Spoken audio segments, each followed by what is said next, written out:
ಅಂತಾರ. ಆದ್ರೆ ಅವ್ರ ಕೇಕ್ ಮಾರಿ ತಿಕ್ಕುದು ಮಾತ್ರ ವೆರಿ ಗುಡ್ ಅಲ್ಲ.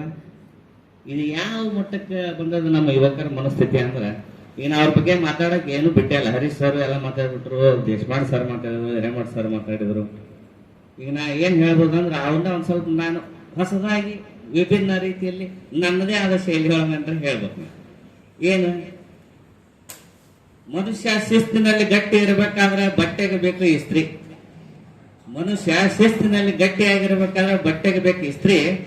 ಕುಟುಂಬ ಸುರಕ್ಷಿತವಾಗಿ ನಾವು ಒಂದು ಮನೆಯಲ್ಲಿ ವಾಸಿಸಬೇಕಾದ್ರೆ ನಮ್ಮ ಚಲೋ ಸಿಗಬೇಕು ಮೇಸ್ತ್ರಿ. ಮನೆಯನ್ನು ಕಟ್ಟಲಿಕ್ಕೆ ಸಿಗಬೇಕು ನಮಗೆ ಒಳ್ಳೆ ಮೇಸ್ತ್ರಿ. ದೇಶ ಶಿಸ್ತಿನಿಂದ, ನಿಯತ್ತಿನಿಂದ, ನ್ಯಾಯದಿಂದ, ಧರ್ಮದಿಂದ ಬದುಕಬೇಕಾದ್ರೆ ನಮ್ಮ ದೇಶದಲ್ಲಿ ಪ್ರತಿಯೊಂದು ಮನೆಯಲ್ಲಿ ಹುಟ್ಟಬೇಕು ಇಂಥ ಶಾಸ್ತ್ರಿ.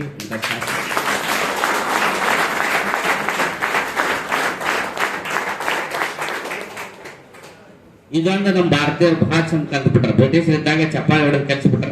ಇದೊಂದು ಬಿಟ್ರೆ ಬೇರೆ ಬರೋದಿಲ್ಲ ನಮಗೆ, ನನಗನ್ಸ್ತದೆ. ಏನು ಆಮೇಲೆ ಗಾಂಧೀಜಿ ಅವ್ರ ಬಗ್ಗೆ ನಾ ಹೇಳ್ಬೇಕಾದ್ರೆ ಬಹಳಷ್ಟು ಇತ್ತಿತ್ತಲಾಗಿ ಏನಾಗ್ಲಿಕ್ಕತ್ತವ, ಮೀಡಿಯಾ ಇರಲಿಲ್ಲ. ಈಗೆಲ್ಲ ಮೀಡಿಯಾ ಅದ, ಅವ್ರ ಹಳೆ ಕೆಲವು ತಪ್ಪುಗಳನ್ನು ಎತ್ತಿ ತೋರಿಸಿ ಮಾತಾಡ್ತೀವಿ. ಮಕ್ಕಳೇ, ನಮ್ಮ ಜೀವನದಾಗ ಪ್ರತಿಯೊಬ್ಬ ಮನುಷ್ಯ ಅಳವಡಿಸ್ಕೋಬೇಕಾದದ್ದು ಒಂದೈತಿ. ನಾವು ನೀವು ಎಲ್ಲರೂ ಮುಂಜಾನೆ ಚಾಕ್ ಏನ್ ಬೇಕು? ಹಾಲು ಬೇಕು. ಹಾಲು ಆಲ್ಮೋಸ್ಟ್ ಆಕಳಕ್ಕಿಂತ ಜಾಸ್ತಿ ಎಮ್ಮೆ ಹಾಲು ಜಾಸ್ತಿ ಅದ ಅಲ್ಲ. ಎಮ್ಮೆ ಏನ್ ತಿಂತೈತಿ ಅಂದ್ರೆ ನಾವು ಹಾಲು ಕುಡಿಯಕ್ ಆಗಲ್ಲ. ಹಾಲು ಕುಡಿಯಕ್ ಒಂದ್ಸಲ ಯೋಚನೆ ಮಾಡ್ತೀವಿ, ಎಮ್ಮೆ ಏನ್ ತಿಂದೈತಿ, ಎದ್ರಲ್ಲೇ ಬಂದವು ಹಾಲು ಅಂತ. ಇಲ್ಲ, ಹಂಗ ಪ್ರತಿಯೊಬ್ಬ ಮನುಷ್ಯನ ನೆಗೆಟಿವಿಟಿಯನ್ನ ನಾವು ಸೈಡ್ ಇಡಬೇಕು. ನಮಗ ಅವರಲ್ಲಿ ಏನು ಒಳ್ಳೆತನ ಕಾಣ್ತದೆ ಅದು ಮಾತ್ರ ಸ್ವೀಕರಿಸಬೇಕು.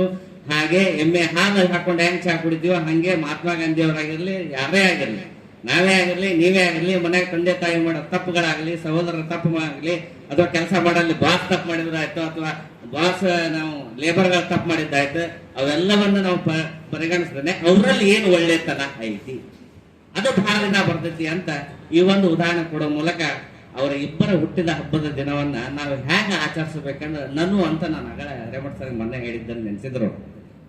ನಾನು ಅನ್ನೋದು ಬಹಳ ಐತಿ ಎಲ್ಲ ಕಡೆ. ನಾನು ಅಂದ್ರೆ ಎಲ್ಲ ನಾನ ಮಾಡೀನಿ, ನಾ ಇದ್ರೆ ನಡೀತೈತಿ, ನನ್ನಿಂದ ನಡೀತೈತಿ ಅನ್ನೋ ಭ್ರಮೆಯಲ್ಲಿ ಕೋಟಿ ರಾಜರು ಬಾಳಿ ಬದುಕಿ ಸತ್ತು ಹೋದ್ರು. ಅವ್ರ ಹೆಸರು ಬರೀ ಇತಿಹಾಸದಾಗ ಅದಾವಿ. ಅದ ನಾನು ಅನ್ನೋರು ಹಿಂಗ ಫೋಟೋ ಇಟ್ಕೊಂಡು ಪೂಜೆ ಮಾಡಿಸ್ತಾರ, ಇತಿಹಾಸದಲ್ಲಿ ಉಳಿದು ಹೋಗ್ಯಾರ, ಪ್ರತಿಯೊಬ್ಬರ ಹೃದಯದಲ್ಲಿ ಉಳಿದು ಹೋಗ್ಯಾರ. ನಾವ್ ಯಾರ ಬಗ್ಗೆ ನಾವು ಹೇಳ್ಬೇಕು ಮಾಡ್ಬೇಕು ಅಥವಾ ಅವ್ರನ್ನ ಮುಚ್ಚಿಡ್ಬೇಕಂದ್ರೆ ನಡೆಯಂಗಿಲ್ಲ.